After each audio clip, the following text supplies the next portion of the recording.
Hello and welcome to the Game Theory Podcast. I'm your host, Sam Vicini. We're presented by CLNS Media. Today on the show, Cole Zwicker is here. We're going to preview the NBA Finals. We're going to talk a little bit about, I guess, RJ Hampton. Like, he made a decision to go over to Australia and like New Zealand. He'll play for the Breakers in the Australian NBL. Like, that's a topic worth discussing, I think, because it's just a very different development decision. I've already talked about it on like 4 different radio shows. So I'm like, I feel like I've gotten all my takes out there into the ether, but nonetheless, like, it's probably worth exploring it with someone else who can like actually talk about this decision on a high level, such as Cole can. And finally, we're going to talk about some of the stay-go decisions. We're recording this at 2:00 Eastern time, so we're not going to have full clarity on it all, but at the end of the day, we'll kind of, just kind of give you what we can. So Cole, how you doing? I'm all right. Good weekend. I went boating for the first time in probably like a year and a half on Monday for the holiday on Lake Washington. Didn't wear sunscreen, so I got absolutely blowtorched and was wearing a hat. So it's just a really tough look for me right now. I'm completely red. So it's been a tough couple of nights sleeping, but it's going well. I'm happy to talk about the finals. Obviously, it's good to have NBA basketball back after the brief hiatus, but amped to roll. All right. Well, the first thing that we do want to talk about here is the NBA Finals. So let's just start with this. I've seen probably more speculation than I can personally remember that the Warriors, at least in the last 3-4 years during this run, that the Warriors might actually be able to get knocked off. So where do you stand on this? Do you think the Raptors actually have a chance? I do think they have a chance. I think defensively, their personnel is extremely versatile. We saw how they impacted the game against Milwaukee, and it's a different animal with Golden State just because they run different actions. They have, more dynamic shooting as their main core players, of course. But I do think Toronto has the personnel, and they have Kawhi, who's proven to be, one of the best playoff players of all time. And when you have a player and a talent like that, I think they can threaten. Do I think they're going to win? I would still pick Golden State. It's kind of the LeBron situation where I'm not going to pick against them unless I absolutely have to. So I would still favor the Warriors, but I do think that Toronto has a legitimate shot here. So the thing that throws this all for a loop is obviously Kevin Durant. Kevin Durant's going to miss at least a couple of games in this series. Most of the people that I talk to around the league, they really do question if Kevin Durant is going to play at all in this series. Most folks around the league, from what I understand, think this is a longer term injury than what has been portrayed. But we'll see. I'm not going to sit here and say I'm a medical expert, and the people I'm talking to, I don't think they're medical experts, and I don't think they've seen Kevin Durant's, calf, or I believe it's a calf and not an ankle, right? It's in that weird area where it seems like a bit of uncertainty, right? Yeah, definitely. I don't have a good read on the Durant situation at all. I've kind of been treating that as an ultimate wild card. It is kind of two different series, though. Again, you see the Dubs play without him, stylistically a lot different. With him on the floor, you get different matchups. Like if Durant plays, we're getting Kawhi Durant. We're getting that matchup. Without him on the floor, it's really interesting as far as who Kawhi guards and just how Golden State carries out their offense, because Durant brings a similar dynamic than Kawhi does. Like this pull-up shooting, this mid-range ability to get to a shot at any time. That's Golden State's ultimate trump card. So it's going to be interesting to see them without him against a really high-level defense that's really peaking at the right time. Well, it's so funny because, what the Raptors did was they played this very soft shell zone, zone-ish. It wasn't a zone, but it had the makings of a zone defense, against the Milwaukee Bucks, just because they were comfortable just taking away Giannis and forcing him into inefficient shots and hoping that some of their, tougher some of their guys that they were comfortable shooting shots would just miss shots, right? That's not something they're going to be able to do in this series. You have to guard heavy on Stephen Curry's pull-up shot. You have to really, really make sure you close out tight on Klay Thompson. I'm trying to figure out which of the rotation players for Golden State will be better. I can't really figure that out right now. I think it's really, really tough. Yeah, I mean, it's definitely different stylistically playing against the Bucks, and Toronto really cheated off of Eric Bledsoe and used his lack of catch and shoot, 3-point shooting spacing. And you can't do the same thing with the Warriors because if you sag off Iguodala, like you'll just have Clay or Steph sprint around a dribble handoff or a pick and roll, and they'll get an open three. So that's what makes the Warriors such a son of a bitch to guard. And it's kind of fascinating to me because, again, I do think that Toronto has really good personnel to defend the Warriors. And it's interesting if they deploy, Kawhi on Stephen Curry full time. They're going to switch a lot, so I don't expect that to happen, by the way, just because you need Kawhi to maintain some energy. You don't want him to chase Steph around full time. But it's really interesting without Durant. I would put Kawhi more on Steph and just kind of disrupt his flow. I think you got to kind of cut off the head of the snake here. So that's just another element to look for, even though, again, I expect Kawhi to probably start on Draymond to switch that pick and roll. Oh, man, that's a great question. I think I agree with you. I would imagine that they'll be comfortable switching that pick and roll and just having Kawhi end up on Steph there.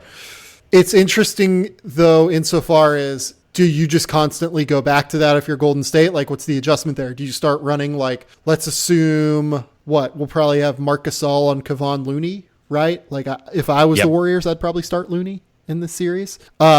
So, and that's like assuming there's like a massive wild card here in DeMarcus Cousins too, right? Like the DeMarcus Cousins wild card is arguably bigger than even the Durant wild card because we know what the Warriors look like at their highest, potential outcome with Kevin Durant, and it's fucking spectacular. With DeMarcus Cousins, we've just seen such a mixed bag in terms of how they've been able to defend this year that, like, I think DeMarcus would help them at the very least on like a 20-minute per game basis just to like bang with Marc Gasol and give fouls and everything.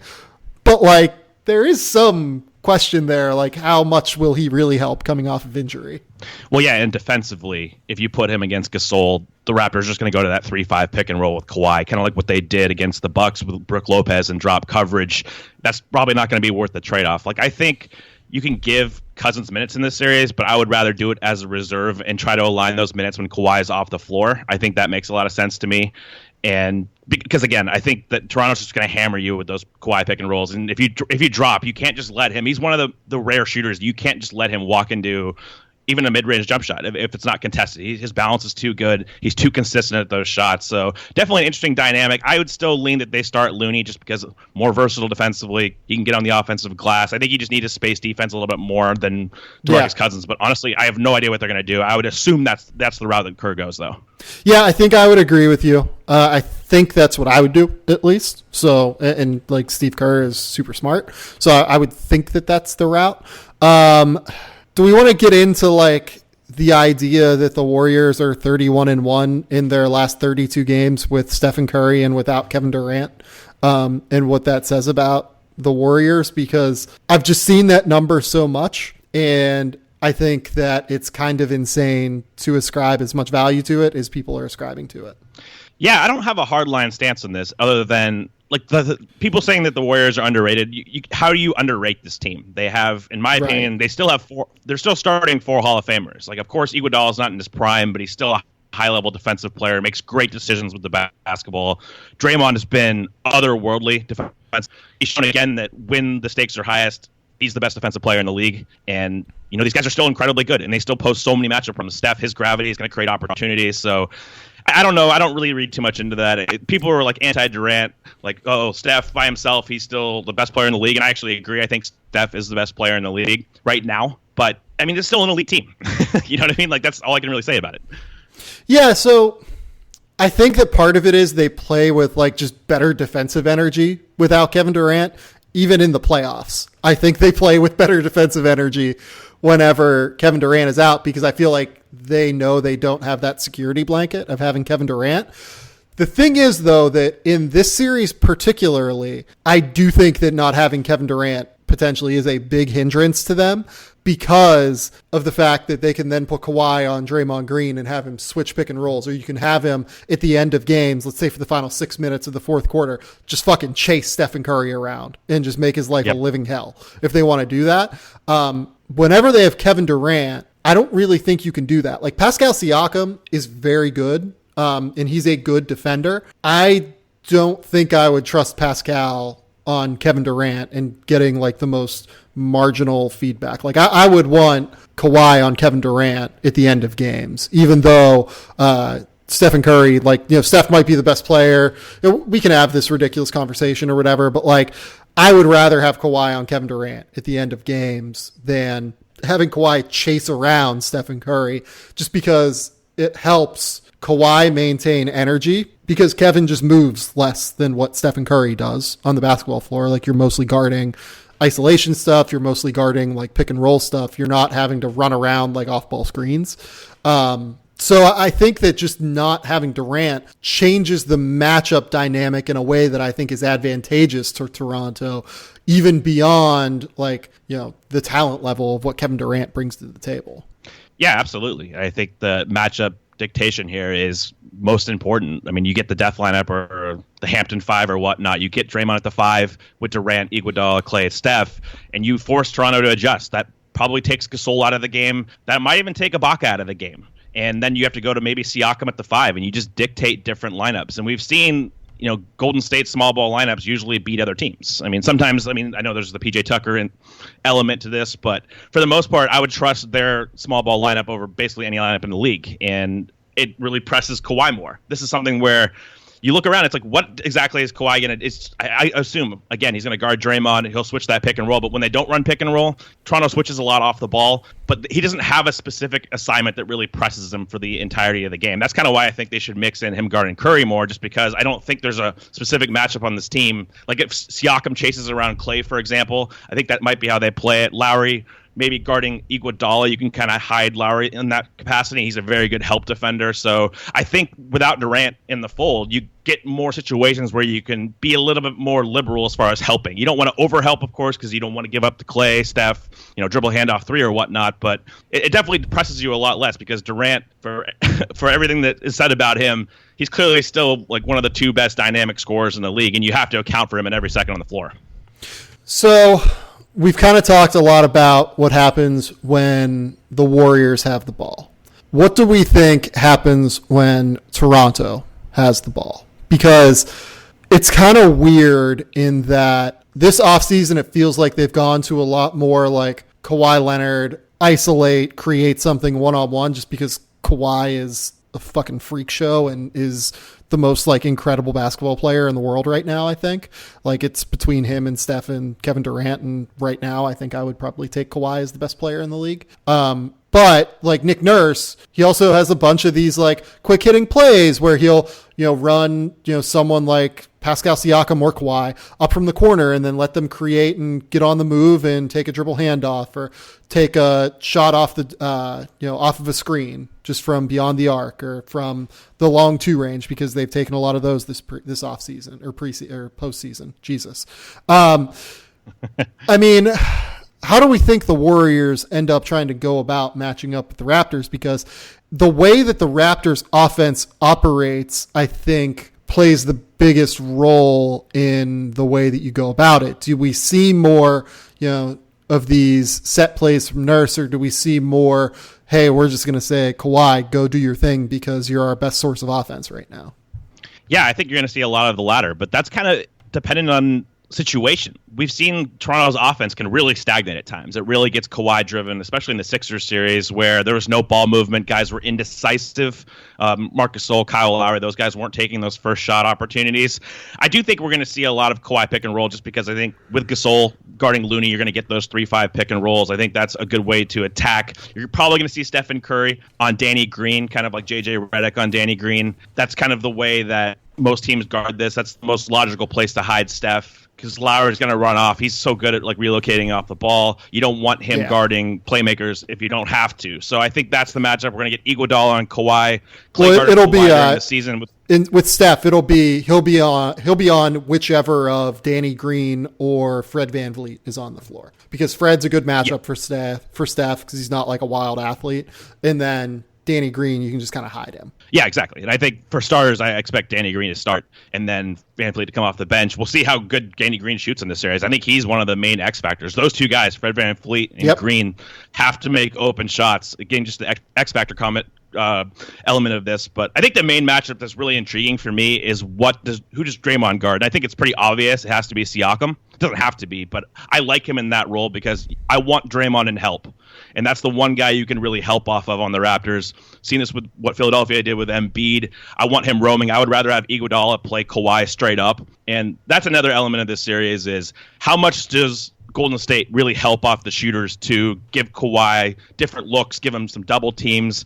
This is one of the best help defenses I've ever seen in Golden State. Like, they just have so many high IQ defensive players. But and I'm curious they've been together so long that they know exactly where everyone's going to be. Yes, and I'm just curious to see how aggressive they are trying to take away Kawhi's pull-up game. How much do they live with that? Just making tough shots over Iguodala. Can Iguodala contain him well enough off the dribble to let everybody else stay with shooters and not give Toronto all these open looks? Well, here's a big question too. So if you're Golden State and you're playing let's call it it's certainly not the Hamptons 5 lineup whenever you're putting Looney in, but do you maybe toss Looney on Siakam and then have Draymond Green on Marc Gasol so that you have Dre in the primary pick and roll action?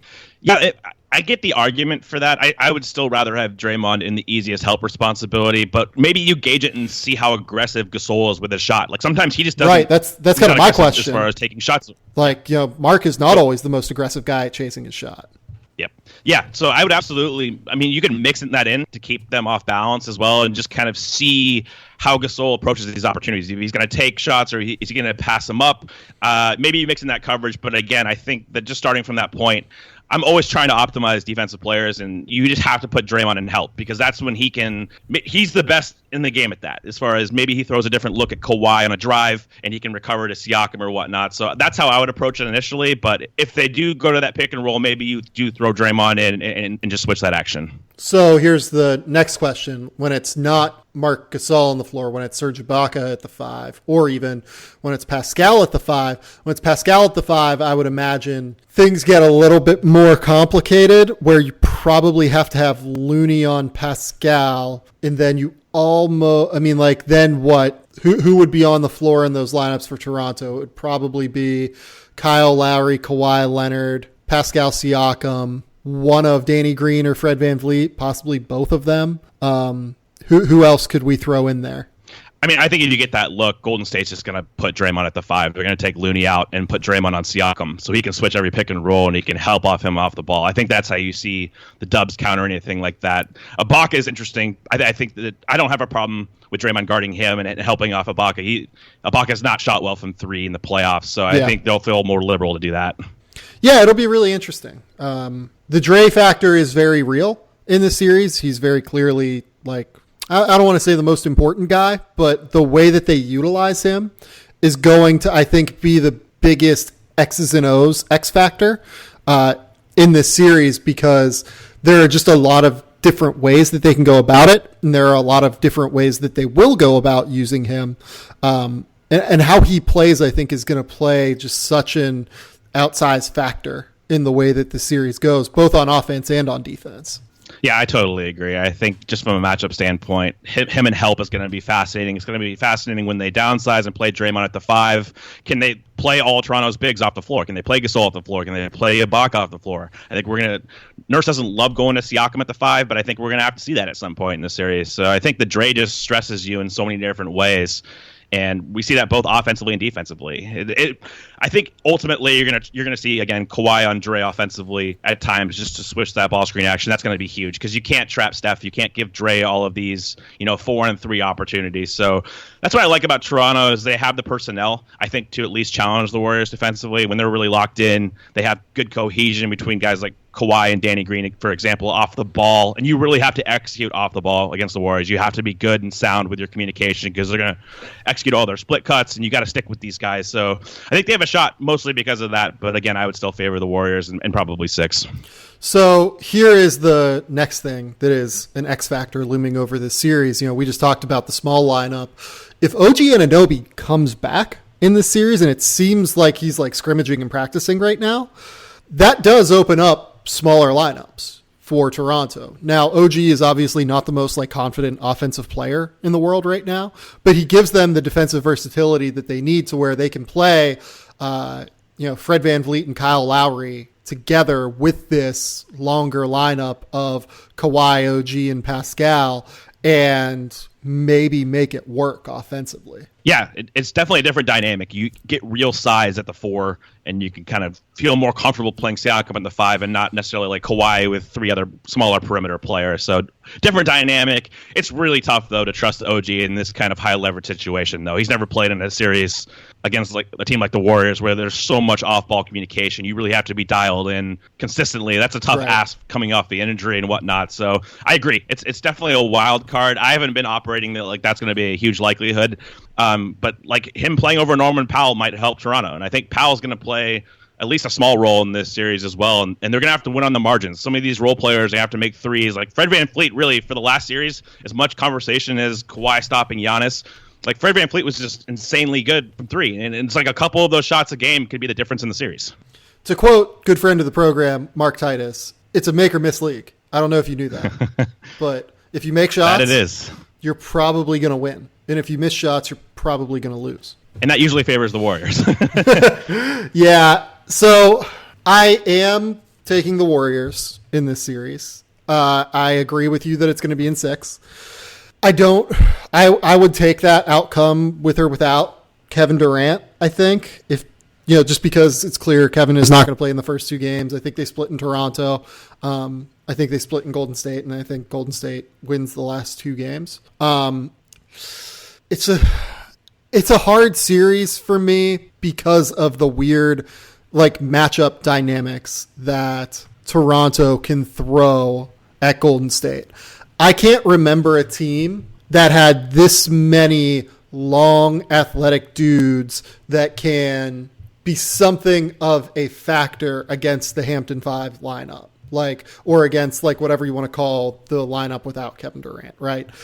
Just the smaller lineup with Draymond Green at center. Even like Houston last year, Houston had to get considerable minutes from like a very real center. Toronto won't necessarily have to do that if Nick Nurse is willing to go to Siakam at the 5 to try and shut off some of this penetration.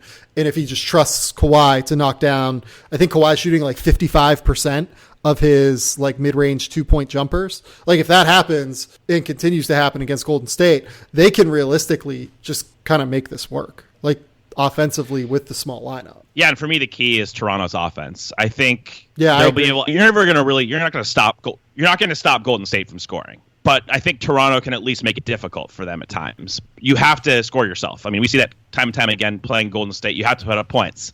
And Toronto's offense can really stagnate at times. They can really get Kawhi-centric. And I'm very curious, again, to see how the Dubs guard him and like how aggressive they are with some of these coverages. But when Toronto's really humming, when they're playing well offensively, the ball's swinging around. Guys are making quick decisions. Gasol's making aggressive decisions as far as shooting or just whipping the ball quickly, skip passes. Kyle Lowry's huge in this series. Him and VanVleet relocating off the ball, finding areas to exploit on the Dubs.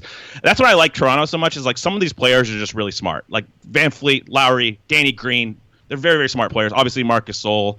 Kawhi is underrated there, so it's just they have the personnel, not only the length and athleticism, but they have enough IQ, I think, to at least hang in this series. So we've mentioned that we think it'll probably be Iguodala getting a lion's share of the matchup on Kawhi. I would agree with Cole on that. Do we think that there are points where they throw Dre on him? Do we think there are points where they throw Clay on him? Yes, I think we get all of those. We get all of those matchups, at least for increments, and of course, with how often these teams switch, you're going to see different matchups on him. But I do think Iguodala gets the lion's share, maybe followed by Clay and Dre. They're going to experiment with Dre. I would be surprised if he gets a lot of time on Kawhi, just because, again, I think the Warriors are going to look to really optimize his help defense, because that's the stuff that really blows up other teams' offenses. Yeah, like the times where we'll see Dre, like, quote unquote, on an island with Kawhi, I think is like in a switch scenario, right? Like yes. They'll run like a 3-5 pick and roll with Marc Gasol or with Serge Ibaka, and it'll be one of the times where Dre is guarding one of those guys, and they'll just flat switch the screen, and then we'll end up with Dre on Kawhi. But I would doubt they start many possessions like that. But it's a matchup that I think the Warriors should be comfortable with whenever it gets there in the flow of the offense. Yeah, and the last point for me as far as these matchups go, very interested to see how Toronto tries to attack Steph in space. We see Houston obviously devise like a screen-rescreen system. Steph is incredibly good at switching off the ball and passing guys off quickly and really fighting on hard hedges and stuff like that to negate the switch. But how successful is Toronto at doing that? Because they tried to do this with JJ Redick with Danny Green as the screener to really take advantage of that, and they weren't really able to do that in that series. Like they're effective when it happens, but they couldn't get that look enough. So I'm kind of curious to see how successful Toronto is at running Kawhi like 3-2 pick and rolls with Danny Green and trying to get Steph in space, because Steph has no chance against Kawhi in space. Like, Steph tries really hard. Kawhi is just too strong, and his balance is too good. He'll be able to get shots off at will, and he'll really compromise the defense, because if Steph is on him on a switch, you almost have to help. It's one of the players that you just can't give Kawhi these looks. Yeah, no, I totally agree with you on that. It will be interesting to see how many ways Nick Nurse tries to devise, like, to get Stephen Curry onto Kawhi. Like, do we see some, like, weird 3-2 screen and rolls with, like, Fred VanVleet setting screens and, like, popping out into space, or even, like, just setting, like, slip screens somehow and, like, forcing Steph into making, like, a very quick decision on what they're going to do? Because I would imagine that the Warriors are going to go into this, like, just assuming that they switch most actions in on-ball scenarios. So do we see a circumstance where we just get some of this weird stuff where the Warriors or where the Raptors are trying to get Kawhi cross-matched onto Steph, Kawhi cross-matched onto DeMarcus Cousins whenever DeMarcus is there? It'll just be like a very interesting chess match, I think, particularly from Nurse's side, just because he's had a really good playoffs, but, you know, this is the biggest level, and it's very interesting to see how he tries to go about essentially defeating, you know, the chess master, or like the grand master of all of basketball right now in the Golden State Warriors. Yeah, absolutely. And I think the dynamic between Danny Green and Fred VanVleet is going to be interesting to monitor, because Green in this situation as the screener with Kawhi trying to get that switch with Steph, like, Green's not the best playmaker. He's not a good ball handler. I don't think anybody cares if he posts up Steph on a switch. Steph's going to be able to fight, and that's fine. But VanVleet, if he's the screener, what if he slips the screen and he has a 4-on-3 and he can really dribble and pass and he can shoot at a high level? Like, that gets more interesting to me, because that compromises Golden State's defense a little bit more. But you need Danny Green's defense. That's the thing, is like he's a better defensive player than Fred VanVleet. I mean, VanVleet's size is going to play a role at some point. Like, he can't guard Steph like that effectively. So I think there's different dynamics. Like, Green has to make shots. If Green's not making shots, though, I think you might see VanVleet featured more in Lowry lineups, and then really trying to attack Steph with that matchup specifically.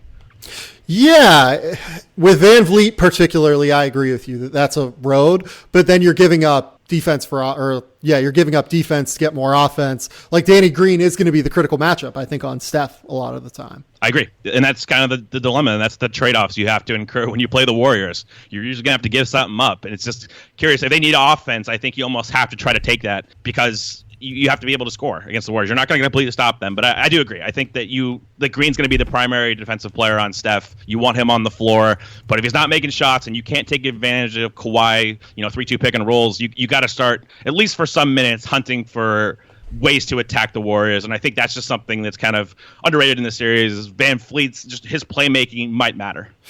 Yeah, it really is. I totally agree with that. I'm trying to think if there is any other aspect of the series that is worth discussing. Maybe home court. Like, the Raptors have home court. This is the first time, I think, that the Warriors haven't had home court. Do we think, just given how raucous I would expect Toronto to be, like, that atmosphere has seemed fucking incredible throughout the entire playoffs? Oh, 100%. The fans are great there. I think against a lot of teams, it would factor in for me. And it does deserve to be mentioned. Like, having home court is nothing to scoff at. But I just think the Warriors are just different. Like, they'll come in and they'll just rip your heart out on your home floor. Like, I don't think it matters to them.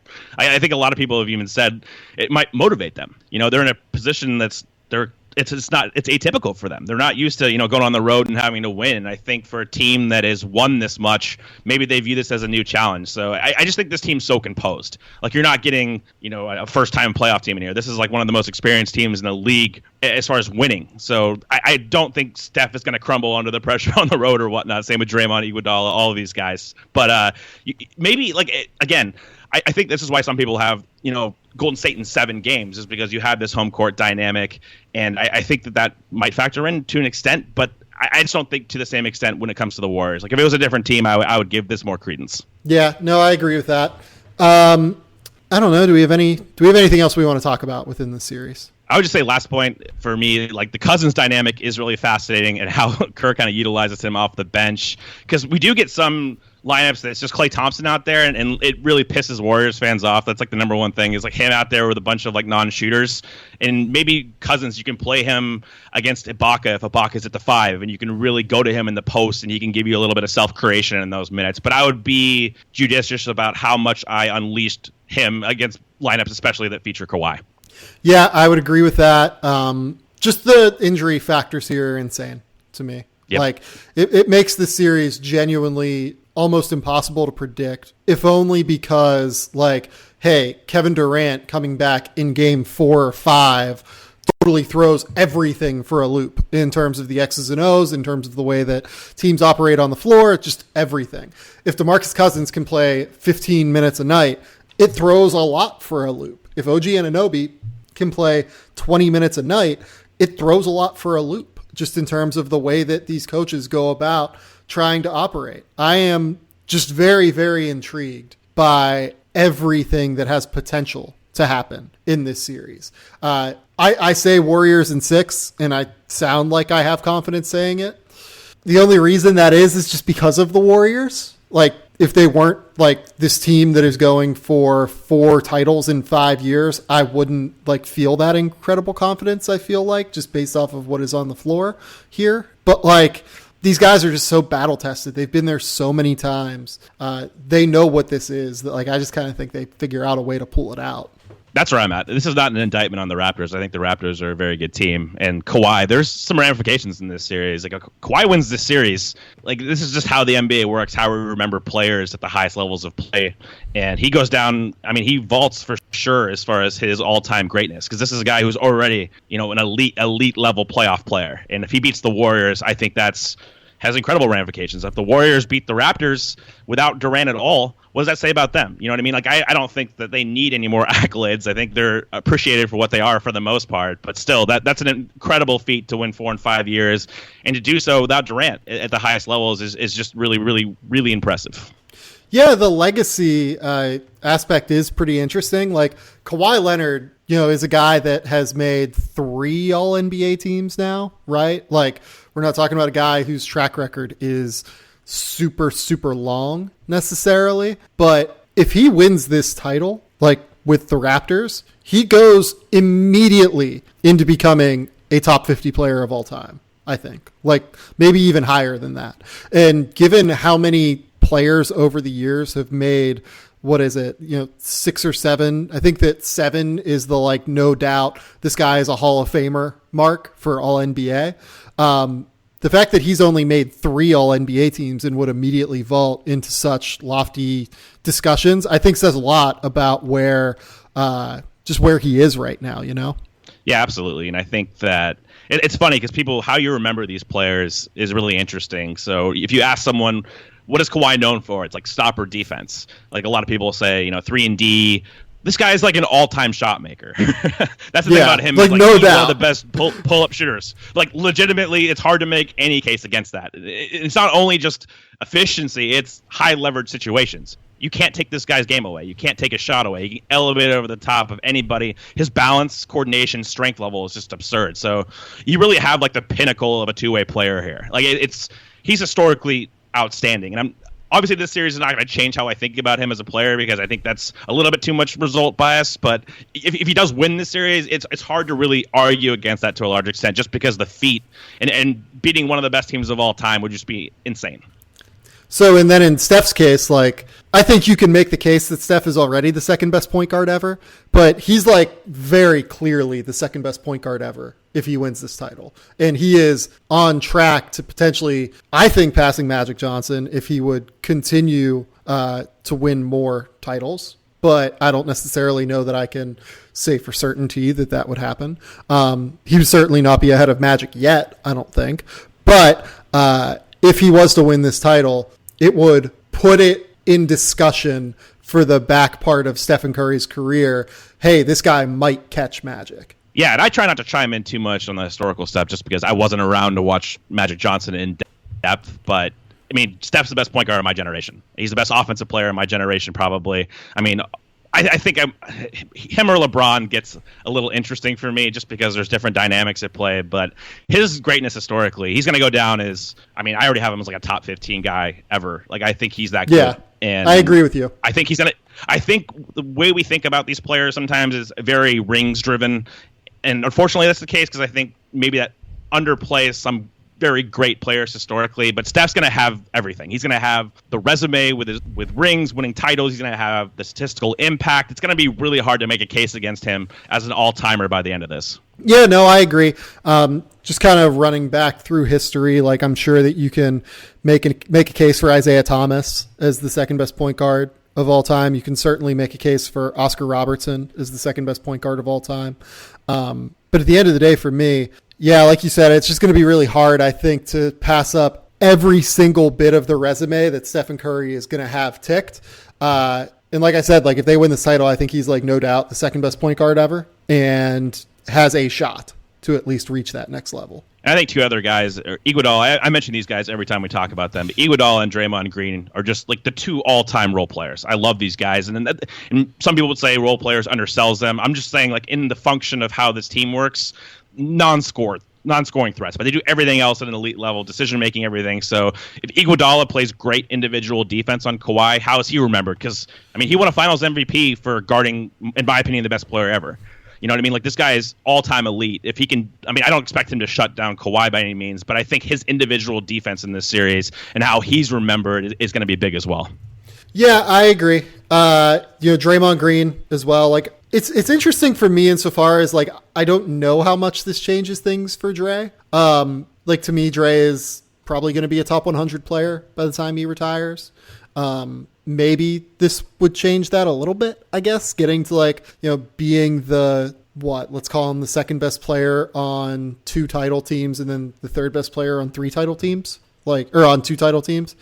Like, that would matter, I guess, to some extent. Like, just for his sake, I guess it would. Yeah, I think that's where I'm coming at this from, is like, it's not going to matter for me personally from, like, I think it's a little bit too results based to say, like, oh, Draymond, if he doesn't win this series, is he still like the same caliber of defensive player, right? But how most people remember players, winning impact does factor in, winning bias, all of that stuff. So it's something to be cognizant of. Again, it's not going to change my perception of these guys, but I care more about it for their sake, like how they're remembered in the grand scheme of things. Because I think, again, Iguodala, Draymond, these guys they're so good.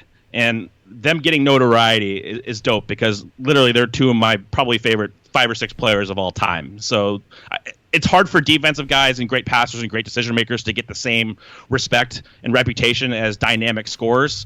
So when you win, it really helps you out there.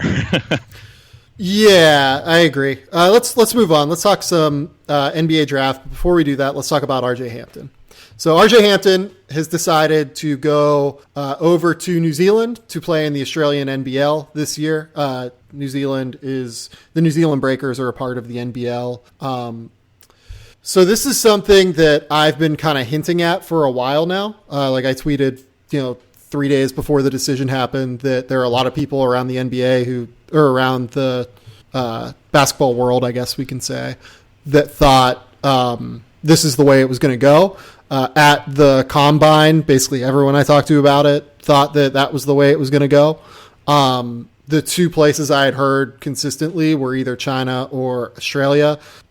It ends up being Australia, which is interesting on a number of levels. I actually think it's a much better situation, despite the fact that RJ is probably going to be making fairly significantly less money than he would have made in China by going to Australia.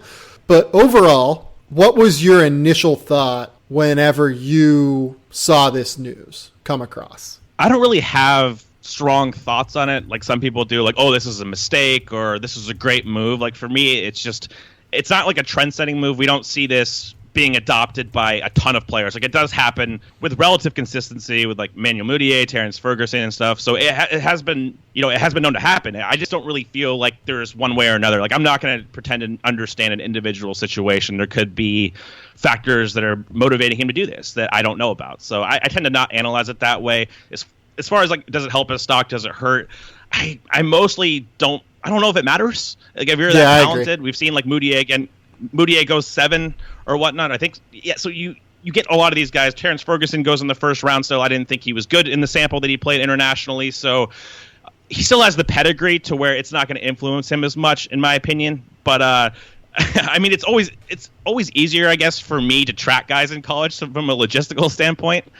Sometimes you might forget about RJ as far as like watching all of his games. It's harder to track in a different league, especially one that you're not overly familiar with. So competition level and really being able to contextualize a prospect's play. But I'm not opposed to it. I don't have a hardline stance here. So here's what I would say. You mentioned that like you don't see this as like a trend. What I will say is that over the last, let's say it's like 4 years, we have seen more kids just try and like, even if it's not necessarily go overseas and play for a year, it's like actively avoid college basketball. Like Darius Baisley and Mitchell Robinson just decided to sit out, right? Thon Maker, Anthony Simons, Jalen LeCue, these guys decided to go to a post-grad year, or like essentially to go be eligible for the NBA draft by not going to college. In the case of Thon found a loophole to essentially go with this, and now Simons and LeCue have decided to go down this route. And I guess that like LeCue hasn't officially announced yet, but all indications are that's the way it's going to go. Then we look at guys like Terrence Ferguson, like RJ Hampton, like Emmanuel Mudiay. I mean, you can go back to Brandon Jennings, you can go back to all these guys. And I think that it is indicative of a larger trend that fewer kids care about college basketball, like at the highest levels of this, at least. Like there are plenty of 3-star kids that are mid-major, low-major Division I players. They certainly care about college basketball. But let's just kind of be real about it. How many relevant recruits are there in a year? Let's say like 100, where like people know who they are coming into the year, like diehard fans of college basketball know who they are coming in. That's probably a drastic overstatement. It might only be like 35 for the average fan of college basketball who have like a vague idea of who these kids are. But let's even ballpark it at 100. I think it's a pretty big deal that somewhere between like 2 to 3% of these kids, like at the highest levels of those rankings too, would decide to just ignore college basketball basically. So it is interesting to me that this is happening. I guess from a pedigree standpoint with RJ, it might be more trend setting. I think some of the fringe guys like Mitchell Robinson, I was higher on him than consensus, but I didn't see that as like a move that would really trigger a dynamic trend. But RJ, given his pedigree coming in, maybe it does a little bit more affect how people view the decision, especially if they see his stock maintain where he thinks it should be and where he's ranked coming into this process as well. I still don't. Like, unless you get like a Zion who's just like, screw it, I'm not going to college. I'm just going to go play internationally. I think if we get someone who's that notable, if we get a really headline prospect that does this, I think that might have an impact. But I don't see RJ, even though like I think a lot of people do have him like top 5 next year, I don't really see him having that same dynamic reputation and rapport. I think that's when you're going to start really thinking about these kids' moves, is if you get someone who really sets the trend, like a really, really high pedigree prospect that does this. Well, like, here's the other thing, too. I'm 29, you're 32, right? 31. So, like, if you look on Instagram right now, RJ Hampton has like 250,000 Instagram followers. Like he is a big deal among like that world of highlight based, like younger internet based dudes. Like this is a thing, like he is a thing. He's not like LaMelo Ball, or by the way, LaMelo might end up in Australia apparently. Like that's out there. Like I'm not actually basing that off of reporting on my own. Like I'm pretty sure I've seen that speculated like on the internet. If I'm wrong, don't aggregate this if I'm wrong, please. Like I'm not reporting this. This is something that I believe I've seen on the internet, like from actual reporters. And like, I guess that like you could call myself that, and maybe I shouldn't say that, but like I've seen it speculated that could happen. Or like if you saw it, but obviously LaMelo has his issues getting eligible with the NCAA. It's not a Zion. It's not like someone like that with RJ, but it's like the next level down in terms of like this dude matters. So that part of it is interesting. But what is interesting to me is, like I said, like I don't think like it matters that RJ is or is not like a trendsetter. Like I just think the trend is being set, that this is a thing that is happening. At the end of the day, like it's kind of not going to matter because the one and done is ending. And, you know, maybe it does matter, and I'll get to that in a second. But, like, the one and done is ending at some point here, according to Adam Silver. It seems like the most likely draft is probably 2022. So let's assume at some point this happens and it ends.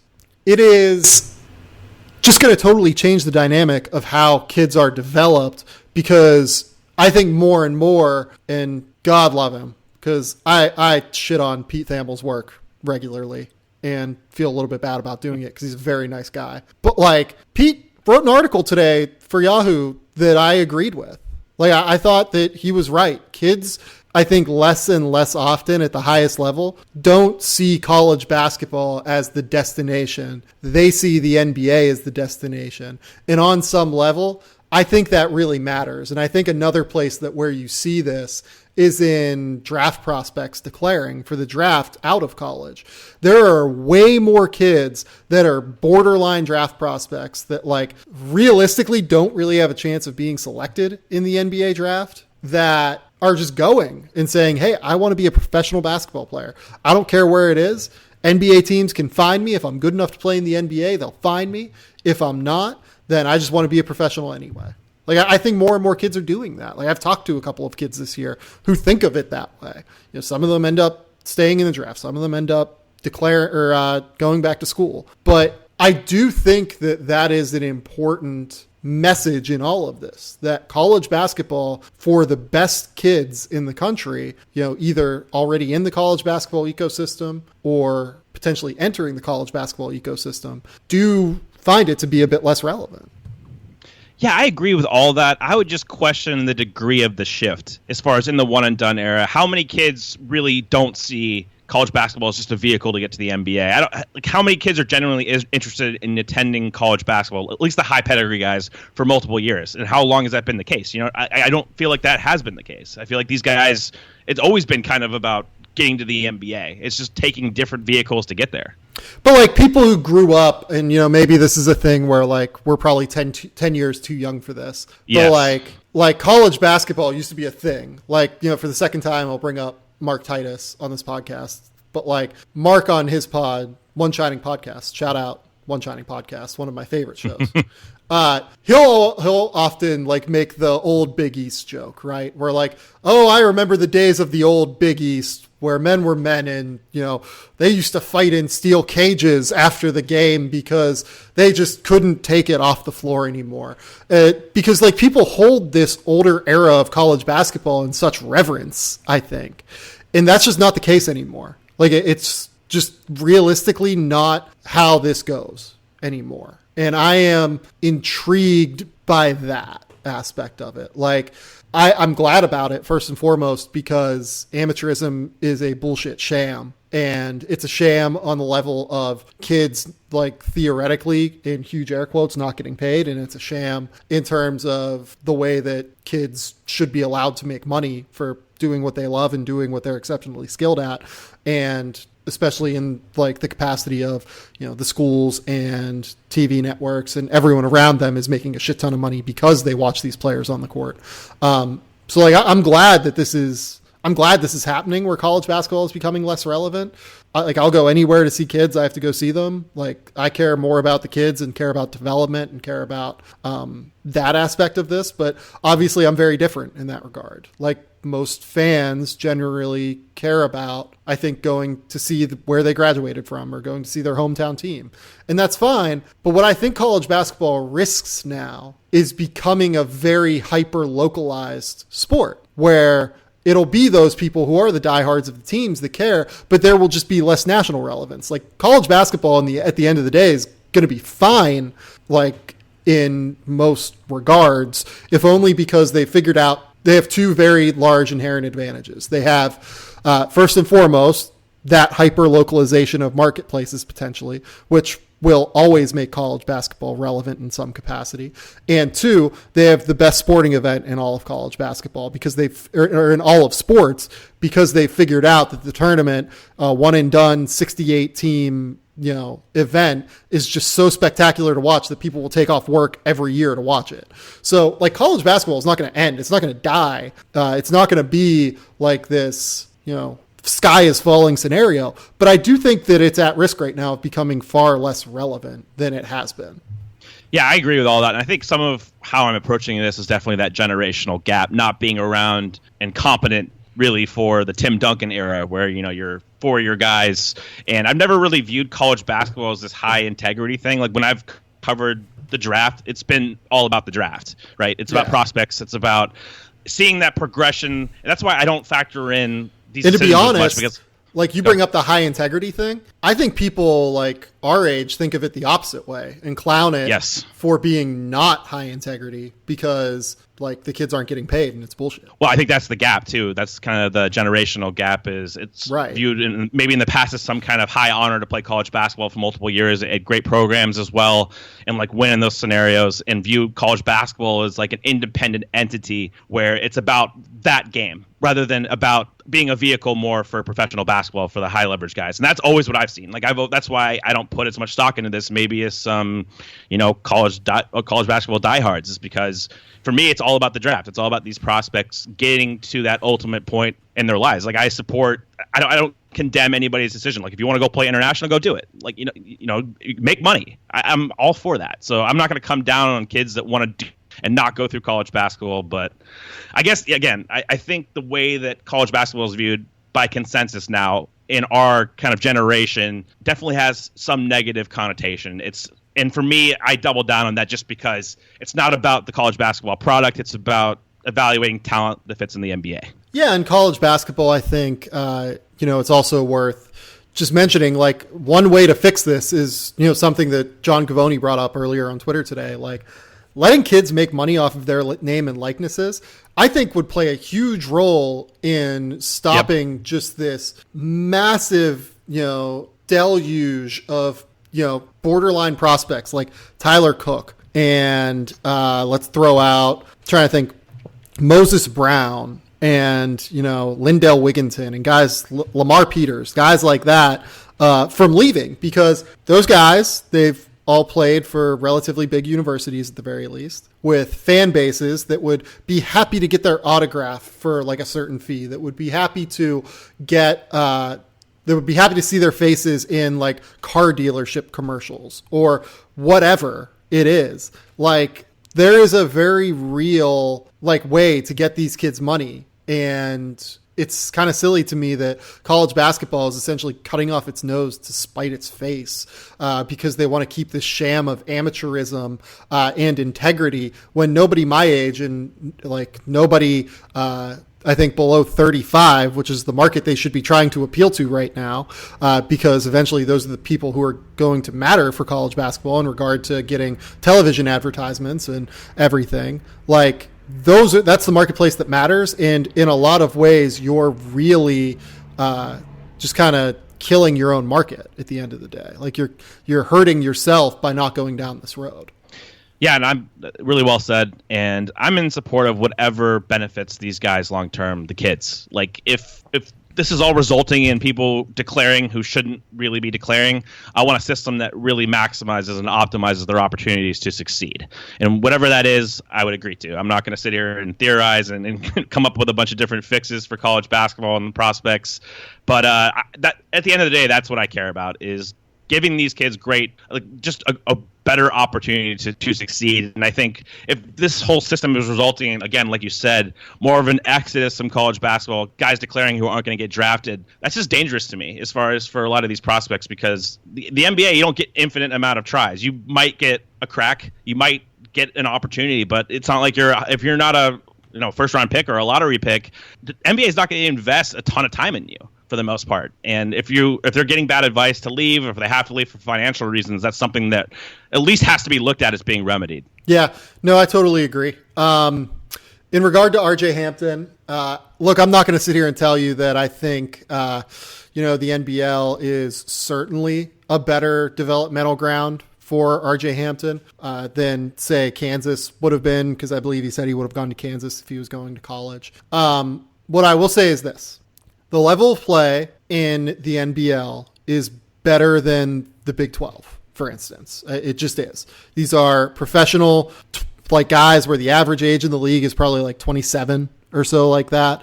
Like, that is a huge difference between the average age being like 20, guys that have spent 7 extra years developing their game. The Australian League particularly is someone that has watched probably 15 to 20 games of the NBL this year because of Brian Bowen. So I've watched like 7 or 8 Sydney Kings games because of guys like Lamar Patterson, guys like Melo Trimble, like guys that are over there that eventually want to come back to the NBA and potentially try and, make Australia a jumping ground for that. I've probably watched 15 to 20 NBL games this year. And what the league is it's a very physical league, which shouldn't surprise you based off of the, just Australian mindset of sports and culture. And honestly, I think that is the kind of environment that will foster RJ Hampton more than, say, the Big 12. And the reason I say that is anyone who's seen RJ before, RJ is like this hyper skilled, finesse. Finesse might be like, I don't mean it derogatorily when I say finesse, but like he's a guy that relies a lot more on skill than on like athleticism and speed and power. Getting to play against men that are just physically going to overpower him, because they will, is going to be a really good experience for him, because he will have to figure out different like tricks of the trade, and he will get challenged and he will have to face adversity over there in a way that I'm not entirely sure he would have had to face at Kansas. So I think that it's a reasonable decision to make this move. Me personally, I would say that I think it's probably going to help him a little bit more than Kansas would, but I'm not going to sit here and say like I know that for sure. Yeah. And like, for those wondering about the infrastructure of the league, I've written about like how Brian Bowen got set up this year in Sydney. Like, Brian was living in like a good place in Sydney. I believe that his parents were over there throughout different points of the season. I would imagine that RJ Hampton's parents are going to go over there with him. The clubs, the NBL, the league itself, the NBL actually pays the players' salaries. It's not for the Next Stars program. It's not coming from like New Zealand. I would imagine that like he'll be set up super nice in Auckland in a very advantageous situation around people who speak English, around cultures that are more similar to American culture than, say, like European leagues, if we're going to compare him to like Jeremy Tyler or Brandon Jennings. It's just a very good spot for him, I think. Like, people think, oh, it's going to be this massive culture shock overseas. Like Brian Bowen, like I've talked to him about it. Like, he went through a little bit of that early on, but it wasn't like overwhelming or earth shattering like it is, going to China or something like that. You can speak the language, you can communicate with people. You have to learn to drive on the other side of the road. Like, they're small things, but it's not like massive culture shock. It's just figuring out a different environment than what you've been accustomed to. So I think that from that standpoint, it's, RJ Hampton's in a really good spot right here. Yeah, and from an intangible standpoint, I mean, what do executives look for in a prospect? Physical, mental toughness, ability to overcome adversity. I'm not going to like hype this up to say it's a really highly adversity situation, but I think showing proclivity to exist over there and play in a physical league against grown men, I think that has some benefits. And I think too often when prospects do this, it's viewed in like a negative connotation. So not only do people not like it, but they think it's going to negatively impact the player. And I can't sit here and say either if that's going to happen for sure or not. But again, we've seen guys like Brandon Jennings, Terrence Ferguson, Emmanuel Mudiay, they've gone overseas and they've still been drafted in the first round. Like, it's not like condemning for the prospect. Yeah. So let's move on and talk about the draft here. Have there been any decisions that have like totally thrown you for a loop? Not off the top of my head, as far as I guess I don't have a list in front of me. What stands out to you? I was shocked that like Armani Brooks decided to stay in the draft. That was a weird one for me today. Like he was Houston's like fourth best player this year, probably, which was weird. But like I've been told like bench G League guy, and like that's where his career is taking him. So the most relevant decision so far, I would say, we talked about Grant Williams last week, right? Yep.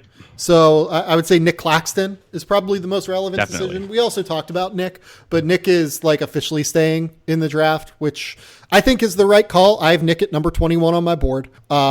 Teams are a little bit lower than that, like on the aggregate, I would say. Like it's a question, but he will certainly get like, in my opinion, multiple guaranteed years in the NBA. He'll play a lot in the G League next year, but he should get multiple guaranteed years in the NBA. Oh, yeah, absolutely. I actually support this decision just because I think he has a chance to go late first, early second.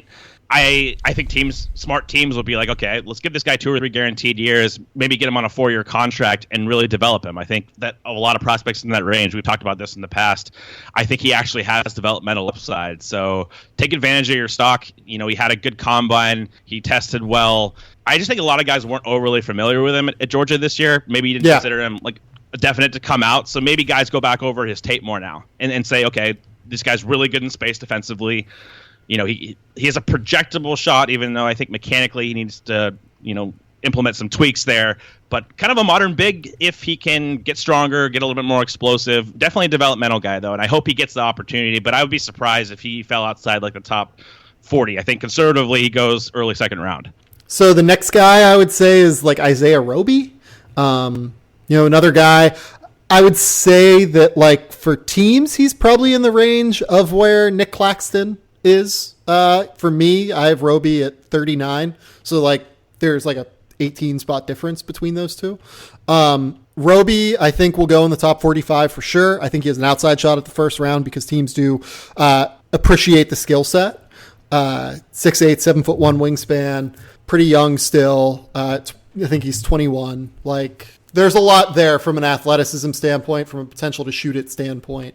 Just some interest in terms of kind of seeing what you can get with him. Yeah, and for him, I look at if he went back to school, what is he going to show? Like, whenever you make a decision like that, you have to have a plan. Like, if you're a prospect, what are you going to go back and show the next year? What are you going to work on skill-wise? Like, we've seen him shoot jump shots. We've seen him put the ball on the floor, grab and goes at the combine. What is his biggest issues as a prospect? I think physicality, being tough. Like, are you going to really go back and show? Like, number one thing, full stop. So for me, are you going to go back and you're going to show that necessarily? Like, if you're more of a finesse player, maybe he gets stronger. But I think with him, when you're talking about strength and conditioning, I would almost rather do that in the NBA. I think that's one of the things that the NBA does well is put you on a program like that, and you can really develop physically. So I don't think he's going to go back to school and prove that he's all of a sudden like very physically tough unless he just adds a bunch of strength. So I support this decision just because, again, I see the clear avenue, and you don't want to do what Daniel Gafford did, for example, go back and then not have a plan as far as improvement. Like, the only reason I would have told him to go back is if he was going to shoot and he's really going to commit time to doing that. If he didn't get the chance to show execs that, I would rather come out early, especially because Roby is just coming off. Like, I didn't think his combine was great. His second game was pretty good, but he tested well, and he has enough enduring physical traits that I think he's going to get, like you said, I think probably top 45. If he comes back to school and doesn't show any progression, does he get drafted? That's the question they have to ask themselves. Yeah, NBA teams were weirdly high on his combine, I thought. Like, the ones I've talked to, like, thought he was a standout of the combine. Don't know that I would agree with that. Like, I had guys higher than him, for sure. Like, the guy that is weird to me that hasn't gotten as much praise from NBA execs that I've talked to is Jalen Noel. I thought he had a really good combine, and people are like, you know, he was like, okay, didn't really help himself all that much. I thought that like he played really, really well, showed off better explosiveness, showed off like a little bit more ability to pull up from beyond three, particularly. Like I was actually kind of in. I was impressed, especially considering the prior coming in. Like, I liked Noel. I wasn't like huge on him. I'm still not crazy about him as a prospect, but I thought he definitely helped himself there. I mean, he showed off. He's got underrated passing ability as well. He made some nice reads, got out in transition, playing next to Pons and stuff. So I definitely thought he was a guy who at least helped his stock a little bit. So that's kind of surprising to hear. I'm with you on both sentiments as far as didn't think Roby was as impressive. Again, some of the grab and go stuff in the second game I think really helped him out, and like some of the fluidity he showed. But we already kind kind of knew he could do all that stuff. And I think Noel showed better passing acumen. And I agree. I think him and Cody Martin, we talked about this in the last podcast, I thought they both looked more athletic in that setting.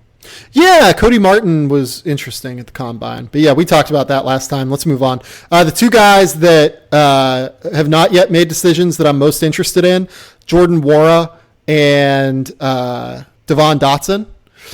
Saw both of those guys yesterday. Dotson played reasonably well, I thought. Nwora looked like a guy who was still coming off like of a calf injury, so didn't play super well at his workout. But like, I don't know, man. Like, I don't know what these two should do. I think Dotson would probably get a guaranteed deal.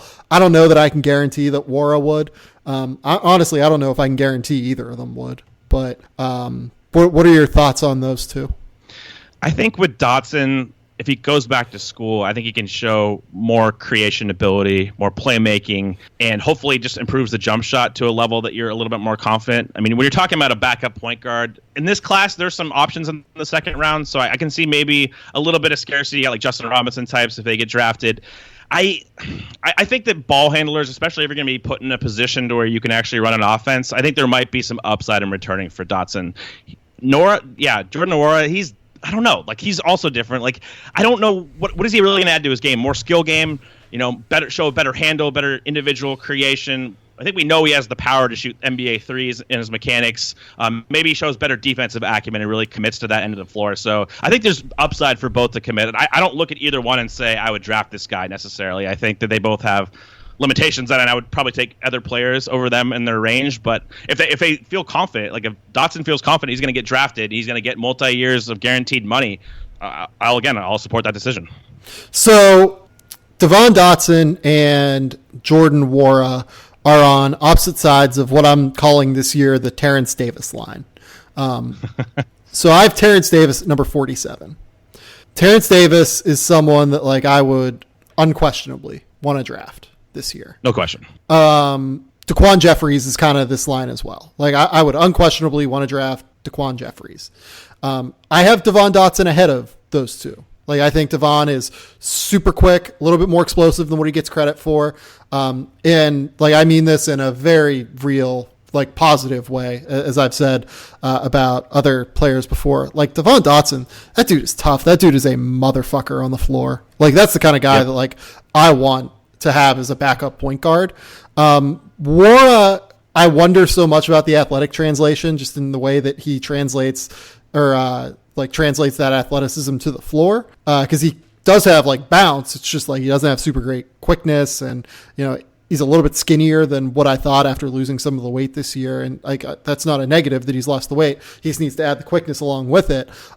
He's on the opposite side of that line for me. I would definitely rather have both Terrence Davis and DaQuan Jeffries over him. And I would rather have those two over Dotson pretty comfortably as well. So that's, I guess, a little bit of a differentiation here. Woj just announced that Andrew Nembhard is returning to school. So that's another example. I'm big on point guards developing pick and roll acuity in college, especially if you're not going to get those opportunities. Like a lot of these guys aren't going to be given the keys. You know what I mean? Like you're not going to be Dennis Smith, who gets a year and a half to prove yourself because you have that pedigree.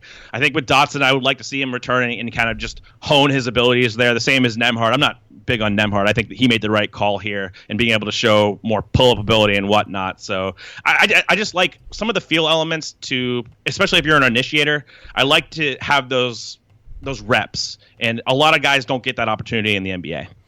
Yeah, I agree with you on Nembhard. I am intrigued by Andrew. Like, I don't know that I would go as far as to say, like, I love him necessarily, but I think that his feel and his ability to make plays for others is actually, like, really high level. His feel is exceptional, I think. And he has real size. It's like a 6'5" point guard. If he can just get like a little bit quicker and a little bit more athletic, I think there is something there. But I agree with you. Like, he should return because he still needs to figure some things out. I think his issue is more like pull-up jump shooting and like the dynamism of him on the ball. Like, he can make reads. I think he's a smart player, but I think the more he can even develop and pick and roll along with those skill developments will be big for him, because I don't think he gets drafted in this class. Like I think it's still, he didn't put enough on tape. Like I never watched him his freshman year and said I want to draft this guy, but I have some intrigue, even though I wasn't a huge fan at Hoop Summit and whatnot. I need ball handlers to be a little bit more dynamic than that. Yeah, if he would have been a guy that was willing to accept a two-way in the draft and go number 52 That's or whatever, I think he is a guy that would have been drafted. But accepting a two-way is not necessarily the best option for these guys. Did we talk about O'Shea Brissett last week? I don't think we did. So I like O'Shea a little bit more than what I thought after seeing him at both of the combines. He is someone that often just had to create so much of his offense that it was very interesting to see the way his athleticism translated when he was able to cut off the ball and receive a pass from a point guard and just operate in better space. Because I think that where he struggled was leaping when crowded and having to have all of the coordination of controlling the ball, leaping, going up, finishing around the basket and everything. It was a little bit more simple for him at the combine because he had guys that were actually giving him the ball and he didn't have to drive to create his own offense.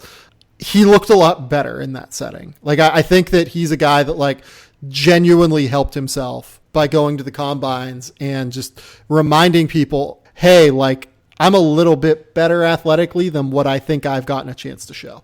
And of course, he got to play outside the confines of that zone defense and show some rotation ability on the weak side. I thought he had some nice contests.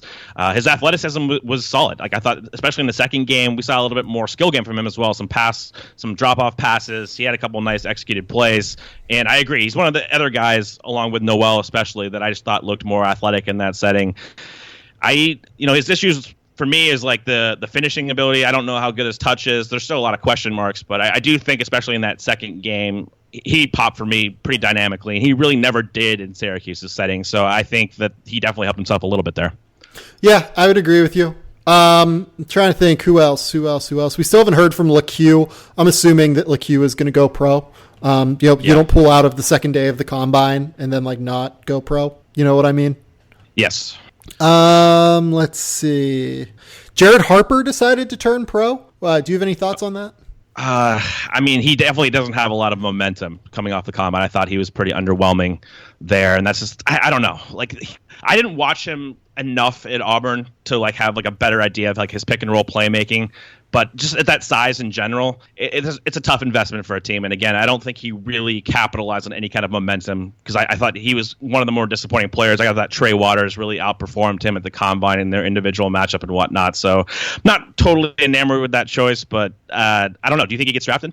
I don't. Trey Waters, though, is someone that I think might actually get drafted, and he is deciding to stay in. I have him at 59 on my board, so he's in the range to be sure of being drafted. For him, honestly, I might rather go undrafted and get to pick my spot. I think that he's very much in the mode of a Fred VanVleet offensively, where it would probably help him to be able to do that. I like him more than what I thought I did earlier this year. After the combine, I went back and watched some tape, and he really is just exceptional at reading the play and knowing exactly where to make the right pass. Trey Waters is fucking good. He's a good basketball player. I have no reservations about his skill level, his IQ. It's really just size based.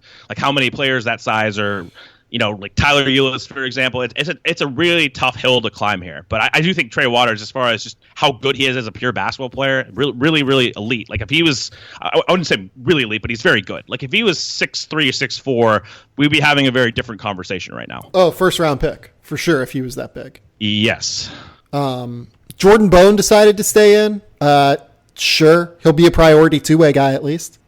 Obviously his testing at the combine was historically great. We're talking 95th percentile for guards in the past. So that kind of momentum, I think there is some. I think he's going to be viewed maybe as some untapped potential just because of how athletic he is, and maybe they say there's some upside there. So I completely get him doing this because I think that the momentum created with what he just did at the combine, even though I never really saw it in the same kind of game setting, his athleticism didn't translate for me that functionally as far as how he tested, but you can't really blame him for trying to capitalize on his momentum here.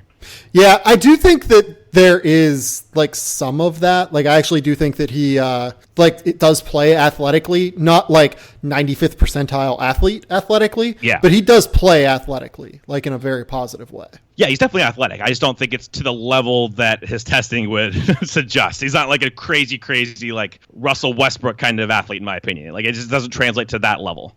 Yeah, Simi Shatu has decided to stay in the draft. Sure. Yeah, that's really tough because I don't think he's very good. And if he goes back to school and we see that featured even more, he basically has no shot. So he's one of the guys where I would actually probably advise to declare, just because I think that the guys with that kind of defensive feel level and a lot of holes in his game, unless you felt really good about him improving in certain skill elements, he's not a good shooter.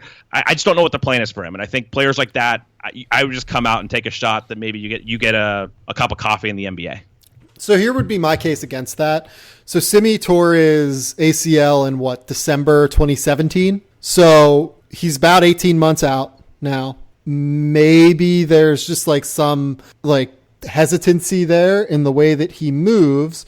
And then additionally, maybe just some untapped athleticism that he wasn't able to access this year at Vanderbilt. So maybe you could make that case. You could, and maybe a team is doing that. Maybe that's part of the analysis here is they're like, okay, maybe there's some untapped potential. I think that applies now as well. Maybe that's a frame of thought. I just think it's risky.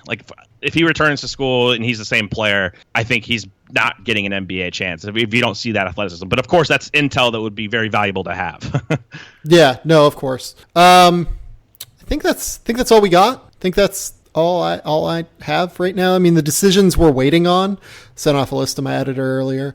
Amir Coffey, Dotson, Quentin Grimes hasn't made his call yet. It seems like he's going to go. I don't have strong opinions there, I guess. Yeah, I don't either. I think that a lot of these guys are, undrafted, fringy guys. The main mover for me and the main takeaway was definitely Nick Claxton. He was the one guy I think can go in the first round and has that kind of upside. Of course, I want the rest of these guys to succeed, but germane to draft discussion, I don't think a lot of these prospects are really that relevant to the actual selection in the draft. They're not going to be top 60 guys. So as far as the listeners go, I think Nick Claxton was the big kind of headliner here, and him coming out, I think, actually makes a difference. Well, I will say this. KZ Apala has not announced what he's doing yet. Oh, I didn't know that. The indication from everyone is that's a formality, but he made a point to say at the Combine when a good friend of the program, Jeff Goodman, asked him, I was standing right next to him, he said, no, I haven't made my final decision, and he still hasn't actually announced it yet. So that's there. I will say that. KZ is a first round pick, I think, if he decides to leave. So I will just note that's hanging.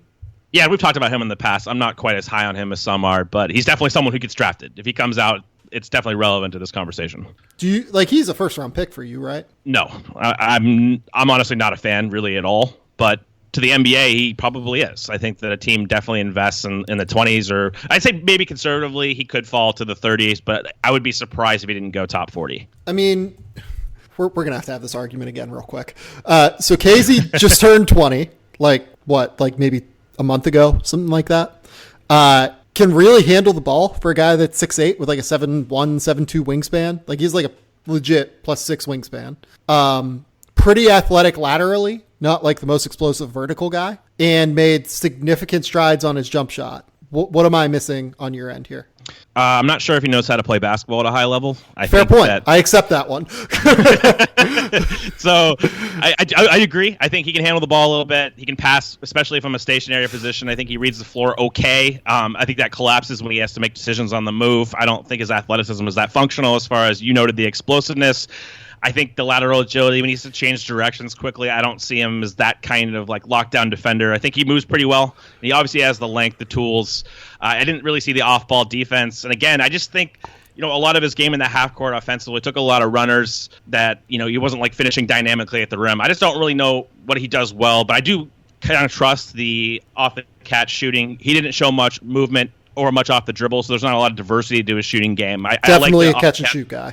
Definitely a spot up catch and shoot guy. I think this is just a typical guy that the NBA values more than I do, as far as tools and the ability to shoot the ball and, in theory, be a two-way player. So I'm just not as high on his feel level, and I don't think his skill or athleticism is incredibly functional. So here is what I would add to the KZ equation: is he is a super, super hard worker. He is extremely highly intelligent as a person. Very, very, very intelligent. in terms of like guys I've spoken to at length this year, like had like, let's say 20-minute conversations with, he and Grant Williams stand out as like very, very smart human beings. He's like, I'm not going to like sit here and like compare the two necessarily because it's probably a little bit unfair to them. And realistically, like I said, like I've had like 20-minute conversations with both of them. But like they're both like very, very smart dudes.